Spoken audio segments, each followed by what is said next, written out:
Welcome to another episode of the Mobycon Academy Spotlight series, where we shine the light on the unseen heroes of the Dutch transportation system. And today I'm joined by two colleagues, Wyner and Annelot from Mourik. Welcome.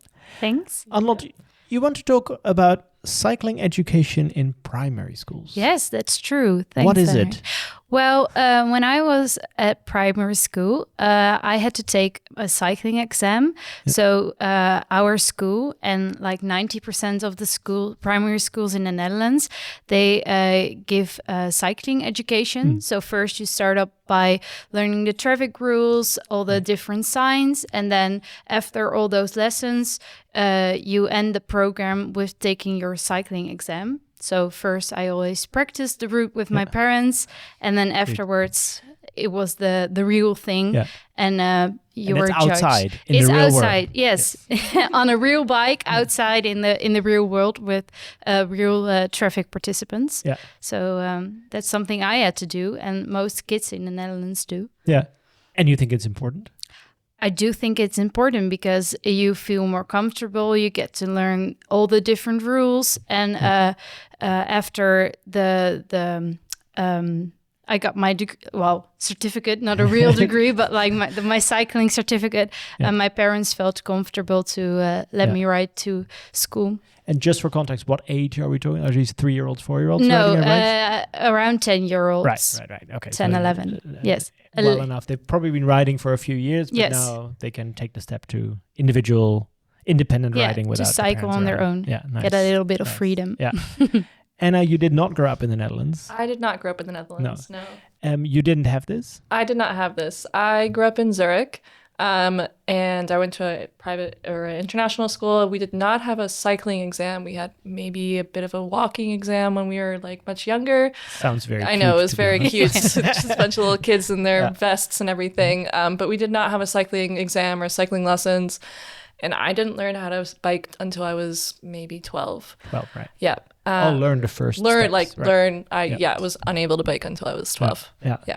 And would you have liked to learn how to ride a bike at the age of 10 in Zurich? I think so.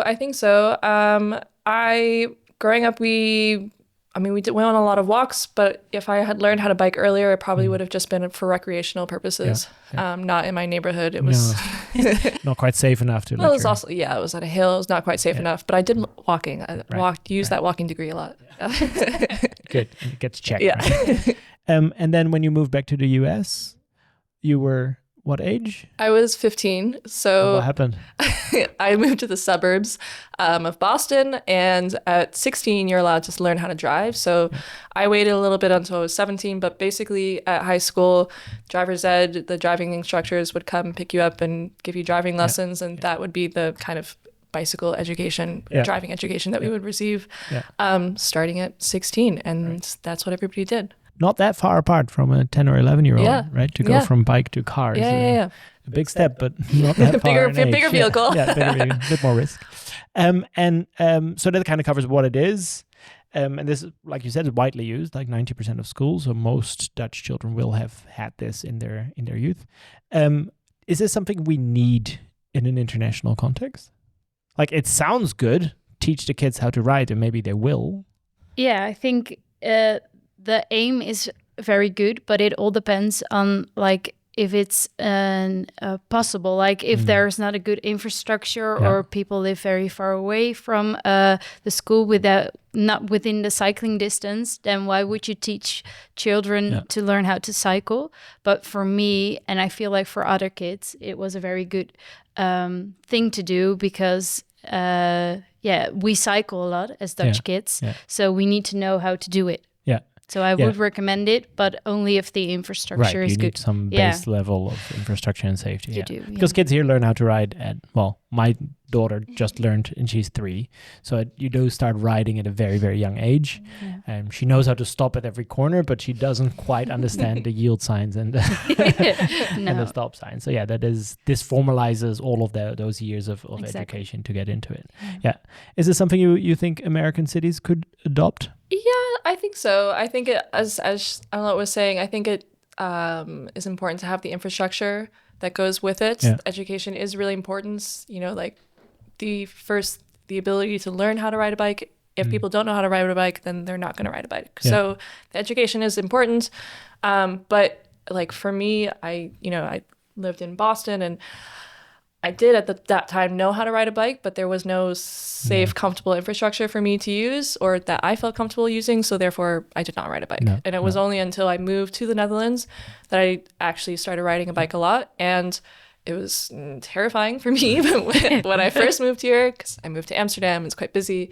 But I kind of like biked around with some friends and started getting more and more used to it. And now that there's that infrastructure, and I did eventually learn how to ride a bike, I bike every day, no matter the weather, no matter whatever. Yeah, and I guess that is a bit of a chicken and egg story as well. You can teach them how to ride, but if it's not safe, they're still not going to do it. So you need to get it safe. But that makes sense. Dutch children are notoriously happy, conveniently ranked. Well, every year I think they're ranked 1 or 2 most happiest children in the world. There is a theory that it is largely related to the freedom, because do you know what age you started riding to your friend's house or to the swimming pool or to the park? I feel like after I got the program, I was allowed to do it on my own. And before that, my mom cycled with me, but that's just because the age and the lack of experience with the rules. But after that, I cycled everywhere. Right. Even on high school. That's unheard of, right? A 12-year-old independently moving around the city. No, I mean, living in Zurich, I was able to do that, but we had public transportation. I walked everywhere. But then moving to the suburbs, no, you had to... You had your walking degree. You could walk, but the distances are much further because the suburbs are much further. But then once you learn how to drive a car, everybody rushed to learn how to drive a car at 16 because that gave them that independence. But there is a bit of a gap between 12 and 16. There is the preteens. It's a wonderful age.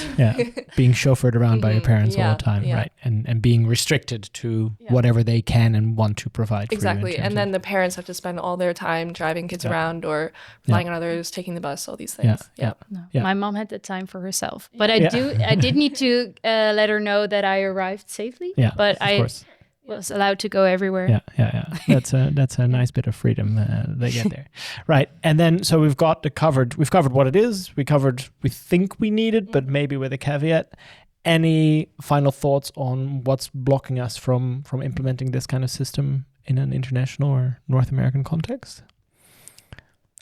I mean, cycling education in principle is possible, right? I mean, that's for any age. There needs to be funding for it, obviously. Yeah. And then I think another also kind of important thing is maybe access to having a bicycle. So giving more discounted bicycles or providing bicycles to people who don't have access to one. That is also a really important kind of barrier that people need to cross in order to start cycling. But I think we can have it. And it does exist in many places. There was like cycling lessons in Boston that was like provided by the city and for people who wanted to learn how to ride a bike. So but aimed at a slightly older target audience, for people who are new to Boston or which is equally as important. Definitely. Awesome. All right. Thank you very much for this conversation. It was really interesting. Thank you for having us. Yeah, thanks for having us. And thank you for watching this episode of the Mobycon Academy Spotlight sessions. We hope to see you next time.